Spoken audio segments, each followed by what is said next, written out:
This is the summary part. Now we're going to see the last 2 points that we're going to keep it like this. So how does this part get answered? And you must definitely believe in him.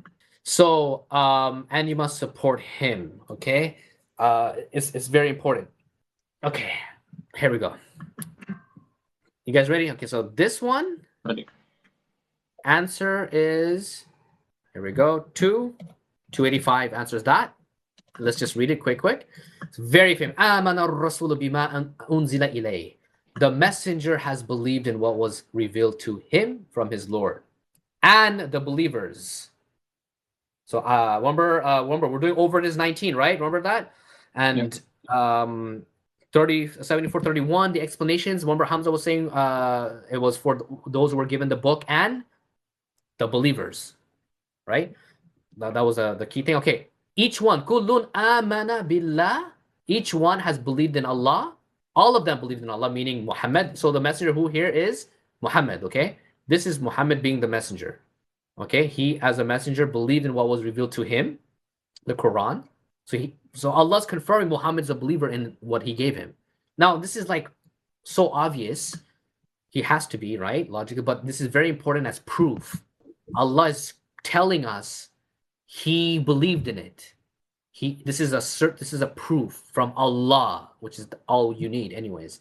All of them believed in it, Muhammad and the believers in Allah and the angels. So he believes in, so in his angels. So here, and we know that this has to, one of them has to be Jibril, who is the messenger of the covenant, Messenger, right? yes. And to reinforce this, what does it go? Wakutubihi, okay, books. So this is very important. It's books in plural. Most of the places in the Quran is singular. Now it is in plural. His books, wakutubihi, and then warusulihi, his messengers. Now, so this is again who? Jibril for sure, but all of them, but including Jibril, right? La nufariqu bayna ahadin min rusuli. Okay, we don't make any division, not distinction. This is a mistake, but we don't make any division between any of his messengers. From Salah, guys, remember we hear, we obey. Okay, this is the first one. Okay, guys, very important. So what does this mean? So you, the prophet. So now we have Muhammad as a proof. He did it. So he's showing that he believed in him. He supported him. Once we get to the other prophets, all of them, to connect to the 19, we're going to see all of this connecting with Jibril a lot. Okay, so we're going to come back to the other ones. But for now, we have Muhammad confirms here. And you must definitely support him, the Jibril. You must, very important. So what does this mean? So Muhammad has to, let's just use Muhammad as an example, okay? And this applies to all the prophets, but let's just Muhammad. Muhammad has to, he has to support Jibril. Yes. He has to believe in him, which is already said, but he has to support him. Meaning, if he's in front of his people, his people that don't believe that this is the word of Allah and all that, and he was saying, I was revealed by this high-level angel called Gabriel. He was definitely saying this, okay? And because we have verses, Jibril is the one who revealed, if you're an enemy of Gabriel, that he brought it down, so this part right here. So Muhammad has to defend him in a way. So the meaning that the people have to not, how do you say it? The people, his people, have to say, I don't believe you. I don't believe this Gabriel guy came to see you. This angel Jibril is seeing you. And this is very important. They have to someone say something like that. And what kind of example do we have that with Prophet Muhammad? This is a pretty deep one. And this one brings us to Surah 66, the famous spot where we have the angels, the hell angel. So this is where the Prophet makes like he makes a prohibition. He forbids something which Allah made lawful for his wives, okay, and so on. And then 2 of his wives did something really bad. Okay, they said something that he wasn't supposed to say. Okay, when the Prophet confided, he made a secret with his wives, a hadith, and then she was informed of it, and Allah showed it to him, to Prophet Muhammad, and he made it and known a part of it and ignored a part. And then the wives are basically saying, "Hey, how did you know this? Who told you this? I was informed by um, Al Alimul Khabir, the one who's like fully aware, the expert." And this is where it gets interesting. So he says, "If you two, the two wives, repent to Allah, then your hearts, it is best, okay, for your hearts have deviated." So they went the wrong way, but they have to repent. But if you cooperate against him, Allah saying, so if they basically back up to fight against Muhammad, then indeed Allah is his protector. Okay, Allah is his Mawla, and Jibril. Okay, what Jibril? So Allah is now, Jibril is coming here to as his friend or his supporter, or and so on, and the righteous believers and the angels. Okay, so this is very interesting. So you have Jibril in this verse, which is really interesting. You have the believers, and the angels after that are even extra backup. So why am I bringing this out? Is that it shows you that Jibril is very part of Muhammad's world.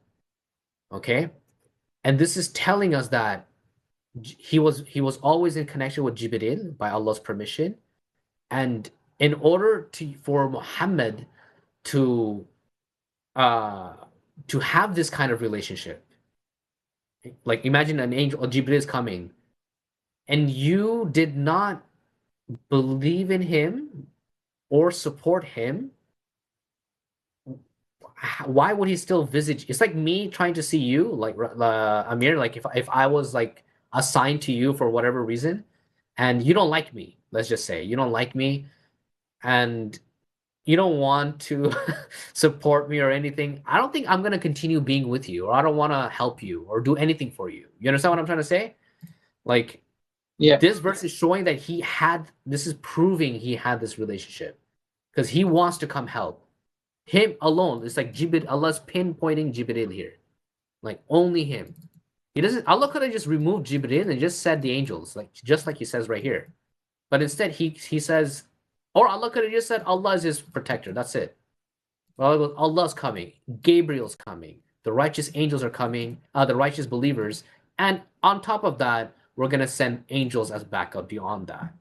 But the point that I'm trying to make here is that Gabriel is like this. He has a special relationship with Muhammad, and the only way you can develop this relationship is that you have to support this guy, or sorry, not this guy, this angel or this ruh, because we want to know with all the prophets, right? But that one is gonna come with the number 19. But when did Jibril meet Noah? When did Jibril meet Abraham? When did Jibril meet Lot? This one, the logic here was the other one that that I can quickly give you that's even more clear than this is that Jesus is always said, and we reinforced him with the Ruhul Qudus. So when Jesus was a baby, I'm not gonna put those verses yet, but when Jesus was a baby, how was he talking, right? And it was the ruh that was inside him, right? It was the ruh. So Jibril is talking through him, and this whole time Jibril is supporting him.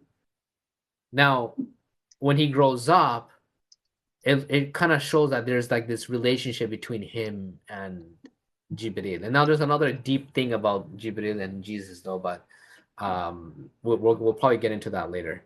And even to top things off, the last verse, which we're going to see another time, you have Maryam here, okay? And this is very interesting. So Maryam, the daughter of Imran, who guarded her chastity, so we blew into it, fihi, it, through min fihi, min ruhina, our spirit. Very interesting. So did Jibril go inside her? It's like super. This ayah is extremely deep. But we're gonna see this again. We're gonna see this. We're gonna come back. Well, what's interesting is وَصَدَّقَتْ بِكَلِمَاتِ رَبِّهَا وَكُتُبِهِ. Allah brings up the books in plural. Okay, so scriptures, books, whatever. So she believed in it. She had to do this. وَكَانَتْ مِنَ الْقَانِتِينَ.